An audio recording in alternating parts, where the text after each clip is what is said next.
कांग्रेस नेता और लोकसभा में नेता प्रतिपक्ष राहुल गांधी समेत पूरी पार्टी और आरजेडी नेता तेजस्वी यादव पिछले 13 दिनों से बिहार के अलग अलग जिलों में यात्रा निकालकर सत्ताधारी बीजेपी और चुनाव आयोग के हर फर्जीवाड़े का कच्चा चिट्ठा खोल रहे हैं। वोटर लिस्ट में धांधली का पूरा मामला हो, उसकी वो पोल खोल रहे हैं। राहुल तेजस्वी की ये यात्रा बिहार के जिस भी इलाके से गुजर रही है, लोगों का भरपूर साथ मिल रहा है। राहुल और तेजस्वी के आरोपों को पुख्ता करते हुए यात्रा में शामिल लोग भी वोट चोर, गद्दी छोड़ के नारे लगा रहे हैं। राहुल और तेजस्वी की ये यात्रा जैसे जैसे आगे बढ़ रही है, कारवां बढ़ता चला जा रहा है और यही भारतीय जनता पार्टी की खिसियाहट की बड़ी वजह भी है। जब मुद्दे खत्म हो जाएं, जब सवाल का जवाब ना मिले, जब आपके पास बोलने के लिए कुछ ना हो, तो फिर आप बहाना ढूंढते हैं। और बिहार की राजधानी पटना में शायद यही हुआ। एक अदना सा शख्स, अदना सा, जिसका सियासत में कोई वजूद नहीं, वो अगर प्रधानमंत्री मोदी को गाली दे और उसे पूरी पार्टी एक पार्टी का बयान मान ले, चूंकि आपके पास कोई और मुद्दा है नहीं, आप राहुल और तेजस्वी की वोट अधिकार यात्रा का जवाब दे नहीं सकते, तो अदने से शख्स की गाली को मुद्दा बनाकर लाठी डंडे लेकर कांग्रेस पार्टी के दफ्तर में चले गए। ये पूरी ग्राउंड रिपोर्ट पहले देखिए। वो कहते हैं ना, खिसियानी बिल्ली खंबा नोचे, लेकिन ये तस्वीर बता रही है कि खिसियानी भाजपाई कांग्रेस के पोस्टर फाड़े।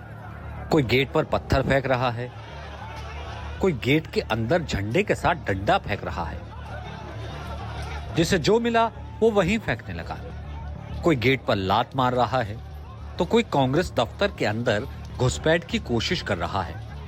तस्वीरें बता रही हैं कि बीजेपी के कार्यकर्ताओं ने किस तरह पटना में आक्रामक तरीके से कांग्रेस दफ्तर पर हमला बोला। मौके पर पार्टी ऑफिस में कांग्रेस के भी कई कार्यकर्ता मौजूद थे। बीजेपी कार्यकर्ताओं के उग्र प्रदर्शन का जवाब देने के लिए वे भी सड़कों पर उतर आए। फिर क्या था, देखते देखते कांग्रेस दफ्तर के सामने जंग छिड़ गई। एक दूसरे पर लाठियां भांजी जाने लगी। पूरा क्षेत्र लठमार युद्ध में तब्दील हो गया।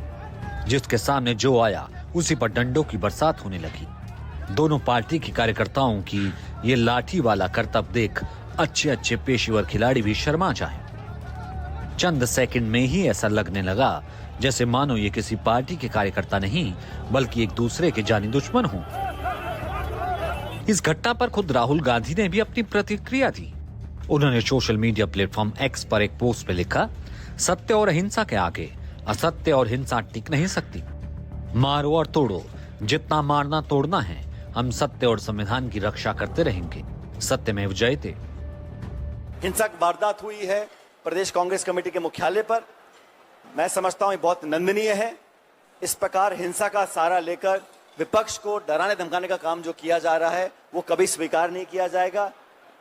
ये महात्मा गांधी की पार्टी कांग्रेस पार्टी, और हमने हमेशा कहा है कि राजनीति में अभद्र भाषा का और हिंसा का कोई स्थान नहीं है। लेकिन जो घटनाक्रम हुआ आज पटना में, उसकी हम निंदा करते हैं, भर्त्सना करते हैं और उम्मीद करता हूं कि सरकार अपनी नींद से जागेगी, इस प्रकार की घटनाओं को रोकेगी और दोषियों पर सख्त कार्रवाई करेगी। अब सवाल है कि सरकार किस पर कार्रवाई करेगी, जब खुद सरकार के कई मंत्री ही इस हिंसक झड़प में शामिल हों।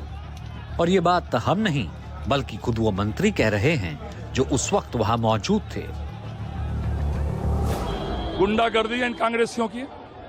हम लोग तो शांतिपूर्ण मार्च निकाले हुए थे, लेकिन इन लोगों ने जो 2005 का बिहार था, जो गुंडागर्दी मवालियों का बिहार इन लोगों ने किया था, आज वही कर रहे हैं। अंदर से लाठी पत्थर रो रहा, हमारे दर्जनों कार्यकर्ता का सर फूटा है।